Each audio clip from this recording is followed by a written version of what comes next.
Asalaamu calaykum asxaabtayda kusoo dhawaada channelka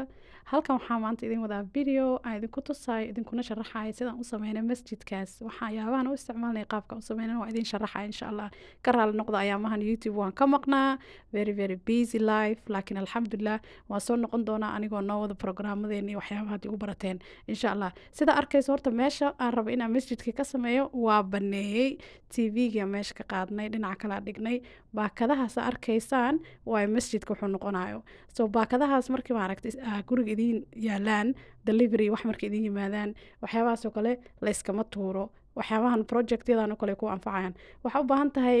maqas iyo maxaa la dhahaa knife-kaas yarka Stanley knife la yiraahdaa waa midka baakada easy kaaga dhigaa inaad si fiican u kala furto marka waxa loo baahan yahay baakadaha dhinaca oo qurxoon waa dhinaca hadhowti noqon doona dhinacan arkayno dhinacyada wax ku sawiran yihiin waxay noqon doontaa gudaha marka baakadka waa qaadaysaa waa kala furaysaa waxyaabaha ku dhadhegana ka fujinaysaa dhexdaa laga kala barayaa marka design-ka sameynaysid ay ku xiran tahay iyo booska aa haysatid so marka hore waxaa kuu fiican inaad fiirid meeshaa rabta inaad dhigto spaceka aa haysatid insha Allah marka aniga waxaan rabay spacekayga weyn yahay marka spaceka because weyn yahay waxaan rabay masjidkan xoogaa inuu noo weynaado meel 4 iyo 5 isla fariisan karnaa rabay inaan ka dhigo maasha Allah marka qaar ilmaha marka wax la akhrisanayo marka lagu dukanayo iyaga ku ciyaari karaan iskaga nasan karaan marka hadda waxaan sameynaynaa baakadii kala jaraynaa qaab waxaan u kala jarayaa marka qaybta koro hadda aan tilmaamayo qaybtaas kore dhan waa laga jarayaa qaybta dhexe bisa isticmaali doonaa soo marka jaraysid iska ilaali iyo rooga ama dhulka maaragta bacda ku taala ama laminate yu ka halaabin waxa loo baahan wax adag hoos dhigtid soo qaybta hoosaan ka jaray waa isku keena markaas dhinacaasaan kasii bilaabay si aan maskaxdeyda visionkayga kusii arko wixii aan u baahnaa iyo qaabkaan u baahnaa anigoo haddana sidaas sameynayo maaragta inaan still sawiray ahayd sawir yar aan sameeyay isleeyahay warqadaas cad ay ku qoran tahay sidaan rabo inaan u sameeyo because mar walba rabta inaad samaysid horta maskaxdaada waa inaad ka soo saartaa warqad ku qortaa then easier ay ku noqonaysaa ku fududaanaysaa so spaceka haysato fiiri baakadaha meeqax baa haysataa fiiri maxay ahayd design-ka aan rabta inaad sameeydo fiiri meeqa caruura dhex fariisanaysa ka fakar si maaragtay oo waqtiga dhan oo gelinaysid uuna kaaga noqonin wasted ama waqti kaa dhumay midaana waa mid kaloo yar oo iyadana markii meelaha cornerska oo kale iyo meelaha aad u yarar oo kale lagu isticmaalaa tan waa la guriga projectyadan maaha midkii noogu horeeyay ma horta masjid inaan sameeyno masjid hadda kor waa sameynay oo maaragtay caruurta alaab iyo wax gashan jireen iyo maryaha salaada iyo laakiin hadda alxamdulillah because aan space fiican haysano waxaan is dhahay ramadaan uu nagu soo hayaa fooda maasha Allah soo u weynay is dhahay waxaan isticmaalnay koolada hadda arkayday koolada waxay ka caawinaysaa mataqaana inuu dhulka ku dhago iyo gidaarka ama darbigan inuu saas ugu dhago because waxa loo baahan yahay inuu taagnaado haddii kale uu dumaya maaha so wax walbo isleedahay waa ku adkeyn karaa ku adkeey first waxaan ka bilaabay inaan dhulka sidaa u dhigo haddana waxaan is dhahay amuu gaaban yahay haddana hadha waa bedeli doonaa marka hawsha dhex geshid maaragtay anigana designadaas aniga ku dhex sameeyey so waxaa qaadanaysaa qalin rasaas designka sameysanaysaa then midida yareed ama maqastia ku jaraysaa sidaa u sameyn kartaa u sameynaysaa isku dayaysaa soo mar walba waa isxasuusinaya inaana designka ka dhex bixin laakiin haddana adigoo designka samaysta haddii aragto inayna shaqaynaynin wixii waxaa fiican creative inaad noqotid xoogaa aad mataqaanaa wixii aad samayn karta creativity-gaaga inaad isticmaashid muhiim waaye meeshaan because ay project-kan tahay project oo u baahan tahay rest maskax u baahan tahay waxaa wanaagsan ilmaha markay hurdayaan inaad samaysiin wanta caruurta markay soo jeedaan haddii kale maaragtay stress ay noqonaysaa unless ay yihiin ilmo 7 sano iyo wixii ka weyn way ku caawin karaan laakiin marka ilmaha yaryar yihiin badanaa mataqaanaa mididii iyo maqastii iyo waxyaabihii dhanaa isku darsami karo so careful hala ahaada insha Allah so waa kaa anagoo isku dayeen inaan sameyno wuu noo sameysma hadda alxamdulillah qaybtaana way istaagtay maasha Allah miraayada yaraa u dhex sameeyey si maaragtay marka la fadhiyo gudaha lagu jiro si loo arko haddana qaybta fadhiga dadka fadhiga macna saas ku daawan karno hadhowti kasoo wada bixin so design-kan isdhahay waa kuu shaqayn doonaa waa kan sidaan uu hadda u taagan yahay insha Allah waana sii dhammaystiri doonaa markaan dhammaystirana waa arkaysiin dhammaystirka siduu noqdo insha Allah marka halkan waxaan rabaa inaad tuso koolada muhiim waa inaad darbiga lagu dhajiyo in dhulka lagu dhajiyo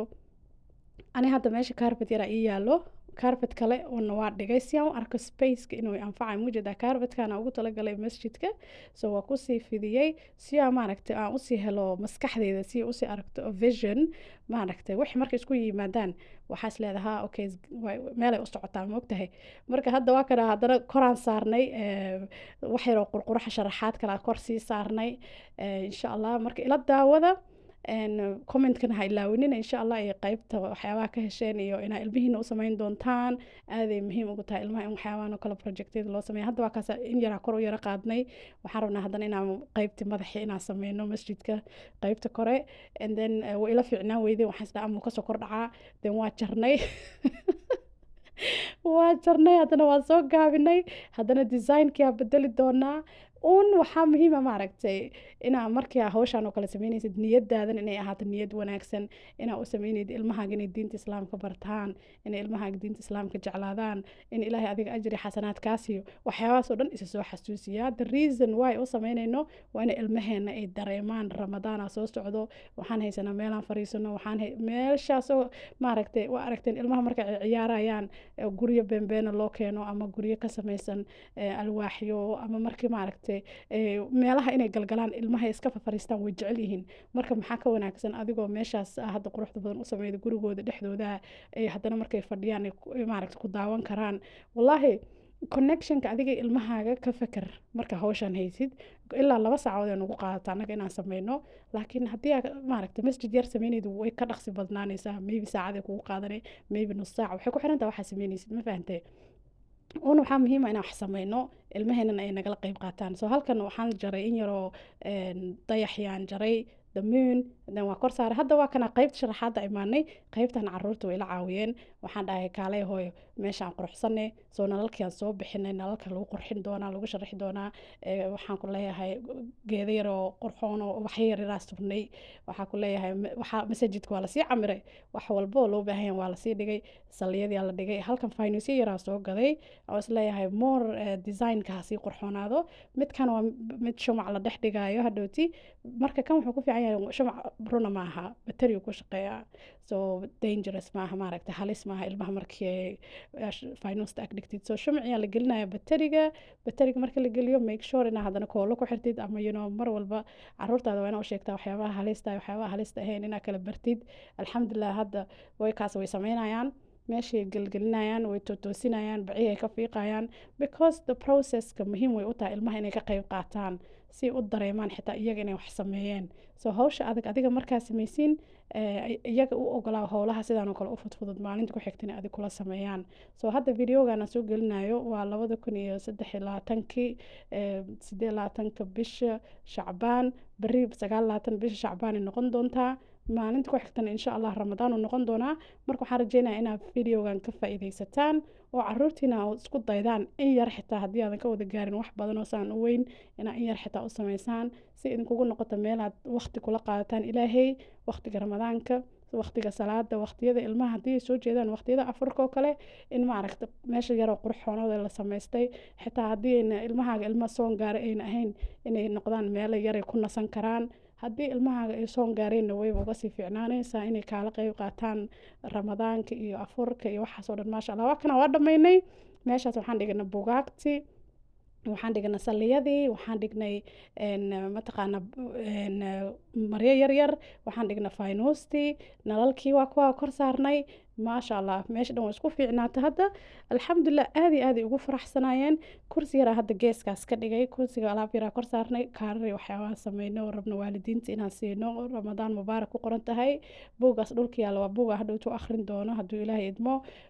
barkimo yaraan geesaha u dhignay basketkan yarkaa waxaan u geliyay kutubtani koraa u qaadnay inay dhulka naga dhiganta ma rabno so hadda waa kanaa meeshii la fadhiisan lahaa hadhowti markaan wax akhrisanayno dhammaystirkina waa kanaa waxaan rajeynaa inaad videogan ka faa'iidaysateen haddii aad nagu cusub tahay subscribe-ta hanaga ilaawin comment iyo likes iyo share adinka waa dhinaciina hadduu ilaah yiraa ramadaan mubaarak asalaamu calaykum